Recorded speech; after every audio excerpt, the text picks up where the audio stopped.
नमस्कार शेतकरी मित्रांनो, ज्या जिल्ह्यांमध्ये 50 पैशांपेक्षा कमी आणेवारी आली अशा जिल्ह्यांमध्ये आता 75% जे पीक विमा आहे ते पीक विमा वाटप करण्यात येतोय. जे युनायटेड इंडिया इन्शुरन्स कंपनी आहे त्यांच्यातर्फेही याचं वाटप करण्यात येत आहे. तर अजून आपण बहुतेक जण म्हणत असाल की 25% अग्रिम पीक विमा अजून मिळालेला नाहीये, तर 75% पीक विमा कुठून मिळणार? तर मित्रांनो, ज्यांना 25% पीक विमा अग्रिम पीक विमा मिळालेला आहे त्यांच्यासाठी या 75% पीक विमा हा मिळणार आहे. तर याच्यामध्ये पात्र जे जिल्हे आहेत ते 10 जिल्ह्यांची नावं आपण या व्हिडिओच्या माध्यमातून जाणून घेणार आहे, जेणेकरून तुम्हाला त्याची एक आयडिया येणार आहे की हेक्टरी 36,000 रुपये एवढे हे पैसे शेतकऱ्यांच्या अकाउंटमध्ये येणार आहेत. कारण की 75% पीक विमा हा मिळणार आहे.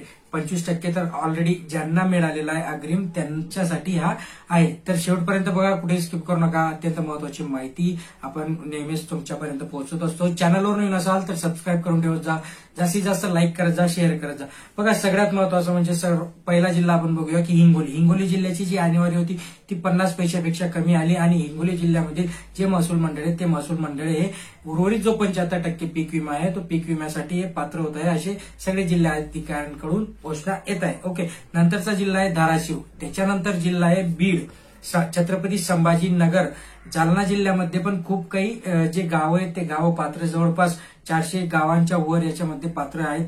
नंतरचा जिल्हा आहे तुमचा लातूर जिल्हा. लातूर जिल्ह्यामध्ये पण 124च्या वर जे गाव आहेत ते पात्र झाले, त्याच्यामध्ये 75% पीक विमासाठी. नंतर हे वाशिम जिल्हा. वाशिम जिल्ह्यात पण खूप काही जवळपास 52 महसूल मंडळे याच्यामध्ये पात्र झाली आहेत.